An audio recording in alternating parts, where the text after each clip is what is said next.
Hello दोस्तों, आप सभी का स्वागत है एनीमे की इस दुनिया में। तो इस एपिसोड की स्टार्टिंग अभी अभी सोकर उठे उसाटो को दिखाने से होती है। वो कहता है कि मुझे लगा था कि ये सब एक सपना होगा, लेकिन मैं तो सच में दूसरे वर्ल्ड में आ गया हूँ। तभी उसे बताया जाता है कि उससे मिलने कोई आया है और वो काजुटो और सेनपाई थे। वो दोनों उसाटो को सही सलामत देखकर काफी खुश होते हैं, जिस पर उसाटो भी कहता है कि मैं भी काफी खुश हूँ ही। लेकिन तभी उसे याद आता है कि आज से तो रोज उसकी ट्रेनिंग स्टार्ट करने वाली है, और ये बात याद आते ही उसका चेहरा उतर जाता है। लेकिन फिर भी वो कहता है कि मैं कुछ तो अच्छा काम करना चाहता हूँ, किसी के काम आना चाहता हूँ। जिसे सुनकर ये दोनों भी कहते हैं कि हाँ, आज से हमारी भी ट्रेनिंग स्टार्ट होने वाली है। और तभी काजुटो उसाटो को थैंक्स कहता है, क्योंकि उसी की वजह से उसने भी आज अपना मन बना लिया है कि वो यहाँ पर रहकर कड़ी मेहनत करेगा। जिस पर सेनपाई भी एग्री करती है और इसके बाद वो दोनों वापस लौट जाते हैं। तो वहीं उन लोगों को जाते हुए देखकर उसाटो कहता है कि मुझे उतना स्ट्रोंग होना है कि मैं उन लोगों को सपोर्ट कर सकूं। तभी पीछे से रोज आती है, जिसे देखकर उसाटो डर के मारे झुकते हुए उसे थैंक्स कहता है, उसे उसके दोस्तों के साथ मिलने देने के लिए। जिस पर रोज कहती है कि ये कोई जेल थोड़ी ना है, तुम अपने दोस्तों के साथ मिल सकते हो, लेकिन जब तुम ट्रेनिंग ना कर रहे हो तब। साथ ही में रोज यहाँ पर उसाटो को एक डायरी भी देती है, जिसमें वो अपनी डेली एक्टिविटीज को लिख सकता है, जो कि आगे चलकर उसकी काफी काम आएगी। इसके बाद हमें ट्रेनिंग का फर्स्ट डे दिखाया जाता है, जहाँ पर उसाटो मेडिटेशन कर रहा था।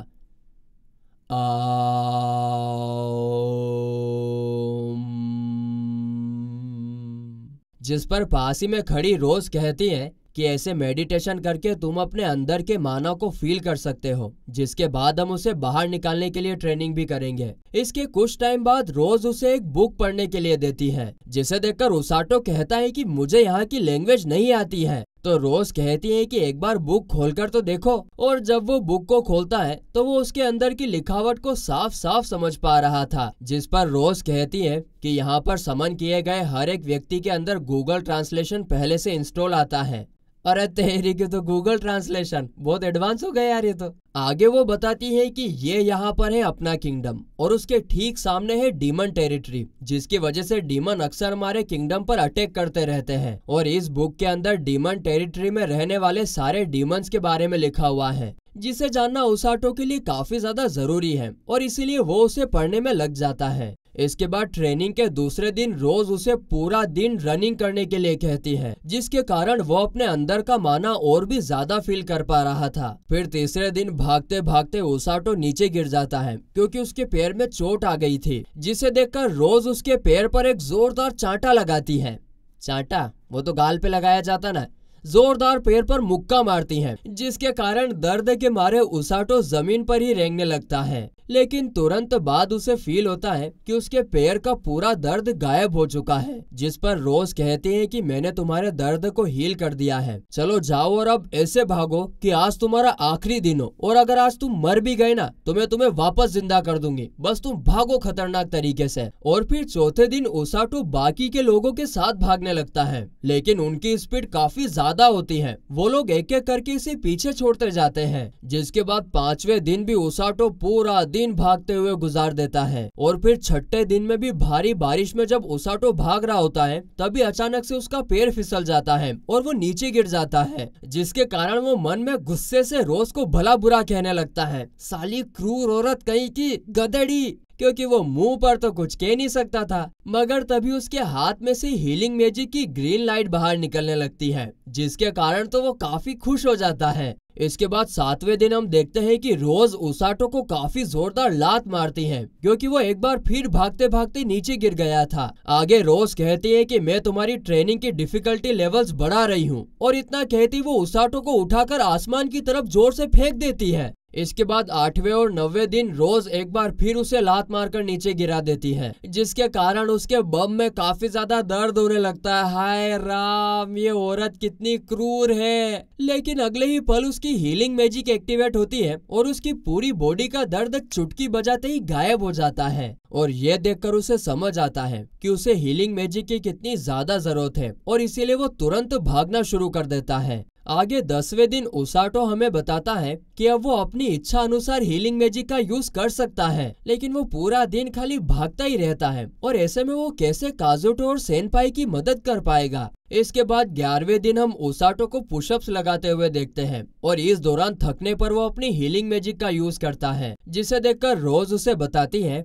कि मैं तुम्हारी बॉडी को इतनी कड़ी ट्रेनिंग इसलिए दे रही हूँ ताकि तुम दुश्मनों से बचकर भाग सको और साथ ही में अपने जख्मी साथियों के पास पहुंचकर उन्हें हील कर सको। इसीलिए तुम जितना ज्यादा तेज भागोगे उतने ही ज्यादा लोगों को बचा पाओगे। अब ये सुनकर तो उसके अंदर पूरा मोटिवेशन भर जाता है या और उसाटो एक बार फिर पुशअप लगाने में जुट जाता है। अरे बाप रे, तो बहुत ही खतरनाक मोटिवेशनल स्पीकर है। संदीप माहेश्वरी को पीछे छोड़ दिया इसने तो। इसके बाद 12वें दिन वो दोपहर तक रनिंग करता है और उसके बाद रात तक पुशअप लगाता है और इसके कारण उसे अपनी बॉडी अब काफी ज्यादा हल्की महसूस होती है और इसीलिए 13वें दिन रोज उसकी बॉडी पर वेट लगा देती है, जिसे लेकर वो भागने लगता है। अब आगे 14वें दिन उसाटो देखता है कि टकलू ने उसका लंच बॉक्स खा लिया होता है। एक तो मैं यहाँ पर रोज कड़ी मेहनत कर रहा हूँ और अगर मुझे तेज भूख लगे तो मेरा लंच बॉक्स पूरा तू निपटा गया। साले टकलू खूसट भुक्कड़। उसको काफी ज्यादा गुस्सा आता है और वो टकलू को पीटने के लिए उसके पीछे भागता है। इस दौरान उसके ऊपर काफी सारे वेट भी लगे हुए थे, लेकिन इसके बावजूद भी वो काफी तेजी से भागता है और दूर से ये सब रोज देख रही थी। सही है, सही है, सही है, सही जा रहे हो बेटा। और ऐसी ट्रेनिंग करते करते पूरे 3 हफ्ते गुजर जाते हैं और फिर एक दिन काजुटो और सेनपाई जनरल और प्रिंसेस के साथ उससे मिलने के लिए आते हैं और जैसे ही उनकी नजर उसाटो की तरफ जाती है तो उनकी आंखें फटी की फटी रह जाती है, क्योंकि उसाटो पुशअप लगा रहा था। लेकिन हैरानी की बात यह थी, जिसके कारण उनकी आंखें फटी की फटी रह गई थी, कि उसके पीठ के ऊपर एक बड़ा सा पत्थर था और उस पत्थर के ऊपर रोज बैठी हुई थी। अब इतना ही कम नहीं होता है कि रोज नीचे उतरकर तुरंत एक दूसरा बड़ा सा पत्थर उसके ऊपर रख देती है। मगर उसाटो हमारा सख्त लोंडा बन चुका है, यानी कि पावरफुल व्यक्ति बन चुका है। वो अब झुकता उगता नहीं है। वो अपने हीलिंग मैजिक का यूज करके उन दोनों पत्थरों को उठा लेता है। इधर काजुटो और सेनपाई को यकीन ही नहीं हो रहा था और अब बाप रे, सच में उसाटो ही है ना। और हाँ, उसके मसल्स को देखकर सेनपाई के मुंह से लार टपकने लगती है, मानो वो उसे टेस्ट करना चाहती हो। तभी जनरल रोज का कॉलर पकड़कर कहता है कि तुम ये सब क्या कर रही हो, ऐसे करके तो तुम इस बच्चे का फ्यूचर बर्बाद कर रही हो। जिस पर रोज कहती है कि मेरा तरीका ऐसा ही है और वैसे भी वो मेरा राइट हैंड मैन बनने वाला है, तो उसे इतना तो झेलना ही होगा। ये सुनकर उधर उसाटो चौंक जाता है, क्योंकि उसने नहीं सोचा था कि रोज उसे अपना राइट हैंड मैन बनाने के बारे में सोच रही है। आगे रोज जनरल को बताती है कि वो मेरा राइट हैंड मैन बनने के इसलिए लायक है क्योंकि वो कभी भी गिव अप नहीं करता है। अब क्योंकि ये दोनों तो एक दूसरे की क्लास लेने के मूड में थे, इसीलिए जनरल काजुटो और सेनपाई को उसाटो और प्रिंसेस को दूसरी तरफ लेकर जाने के लिए कहता है, जिसे सुनकर ये चारों चुपचाप वहाँ से निकल जाते हैं। आगे हम उन लोगों को पेड़ के नीचे बैठकर बातें करते हुए देखते हैं, जहाँ पर काजुटो बताता है कि जनरल किंगडम के सबसे स्ट्रॉन्गेस्ट स्पोर्ट्समैन है और वही हमें स्वॉर्ड चलाना सिखा रहे हैं। वहीं पर जैसे ही उसाटो को पता चलता है कि ये छोटी सी बच्ची प्रिंसेस है, तो वो तुरंत उसके सामने झुककर उससे माफी मांगने लगता है। लेकिन प्रिंसेस कहती है कि इसकी कोई जरूरत नहीं है, आप मेरे साथ नॉर्मल लड़की की तरह भी बात कर सकते हैं। और इतना कहते ही वो जो केक उनके लिए लेकर आई थी उसे बाहर निकालती है। आहा, जिसे खाकर तो उसाटो को वो काफी ज्यादा डिलीशियस लगता है। तभी काजुटो उससे पूछता है कि क्या तुम डेली इतनी टफ ट्रेनिंग करते हो, जिस पर उसाटो हाँ में जवाब देता है। तो वही पूछने पर काजुटो कहता है कि हम दोनों भी काफी मेहनत से ट्रेनिंग कर रहे हैं, लेकिन तुम्हारी जितनी खतरनाक नहीं। तभी अचानक से सेनपाई उसाटो की टी शर्ट ऊपर करके उसके 6 पैक्स देखने लगती है और उसे वो काफी ज्यादा अट्रैक्टिव भी लगते हैं। यार मेरे को भी अब एक्सरसाइज शुरू करनी पड़ेगी, 6 पैक बनाने पड़ेंगे, तभी तो लड़कियां अट्रैक्ट होगी यार, बाकी क्या होगा। अब उसके 6 पैक देखकर तो वो उसे टच करने के बारे में सोचती है। अरे बाप रे, देख लो ये क्या हो रहा है। अब ये सब देखकर तो इधर प्रिंसेस ने अपना चेहरा शर्म के मारे छुपा लिया होता है। तभी काजुटो उसाटो से पूछता है कि ये ट्रेनिंग कुछ ज्यादा ही खतरनाक नहीं है तुम्हारे लिए, जिस पर उसाटो कहता है खतरनाक नहीं, पहले तो मैं यहाँ से भागना चाहता था, लेकिन अब ट्रेनिंग करने में मुझे भी काफी ज्यादा मजा आ रहा है। जिसे सुनकर सेनपाई उसाटो से कहती है कि उसाटो तुम काफी कमाल हो, आखिरकार तुम्हें अपनी जगह मिल ही गई। जिस पर उसाटो अपने हीलिंग मैजिक का नमूना दिखाते हुए कहता है कि मैं ना इतना स्ट्रोंग होना चाहता हूँ, इतना स्ट्रोंग होना चाहता हूँ कि जिस दिन तुम लोग हीरोज के तौर पर बैटल फील्ड में लड़ने के लिए जाओ ना, तब मैं थोड़ी सी सही लेकिन तुम लोगों की मदद कर पाऊँ। जिसे सुनकर इन दोनों को ये बात काफी अच्छी लगती है। अब इसी बात को लेकर ये लोग हंसी मजाक कर ही रहे थे कि तभी टकलू आकर उसाटो से कहता है कि देखो मैं तुम्हारे लिए लंच बॉक्स लेकर आया हूँ। जिसे सुनकर उसाटो गुस्से से कहता है कि तुम्हें क्या लगता है, नहीं तुम्हें क्या लगता है मेरा ही लंच बॉक्स मुझे लाकर देने में तुमने कोई एहसान किया है। दरअसल वो ऐसा इसलिए कह रहा था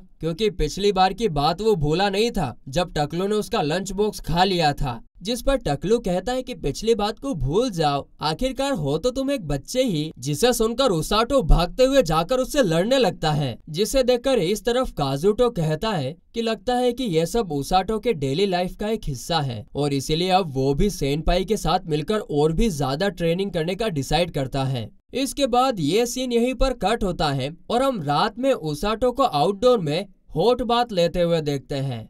क्या मजा आ रहा होगा ना उसको। और इस दौरान उसे सेनपाई की बात याद आती है कि उसकी बॉडी सच में काफी ज्यादा चेंज हो गई है डेली पुशअप्स और रनिंग करके। साथ ही में उसे रोज की वो बात भी याद आती है कि जितना वो फास्ट भागेगा उतने ही लोगों की मदद कर पाएगा और इसीलिए वो तो और कड़ी ट्रेनिंग करने का डिसाइड करता है। जिसके बाद अगले दिन रोज उसाटो को अपने साथ किंगडम के बाहर यानी डीमन टेरिटरी में लेकर जाती है और वहां जाकर वो कहती है कि तब तक वापस मत आना जब तक तुम्हें ग्रांट ग्रिजली को हरा नहीं देते। ये सुनते से तो उसाटो के होश उड़ जाते हैं। क्या? क्योंकि जो बुक उसने पढ़ी थी उसके हिसाब से एक ब्लू ग्रिजली हजारों सालों तक जीने के बाद ग्रांट ग्रिजली में कन्वर्ट होता है और उसे तो वो कभी नहीं हरा पाएगा रे बाबा। जिस पर रोज कहती कि चुप रहो, ज्यादा नाटक करने की जरूरत नहीं है, तुम्हारी जितनी ट्रेनिंग हो चुकी है उससे तुम काफी आसानी से ग्रांट ग्रिजली को हरा दोगे। लेकिन उसाटो फिर भी जाने से मना करता है क्योंकि उसने ट्रेनिंग में भागने के अलावा और कुछ नहीं किया होता है। मगर ये खूसट क्रूर औरत तो उसकी एक नहीं सुनती और उसे उठाकर जंगल की तरफ फेंक देती है और फिर उसाटो की चीख के साथ नहीं। ये एपिसोड यहीं पर खत्म होता है।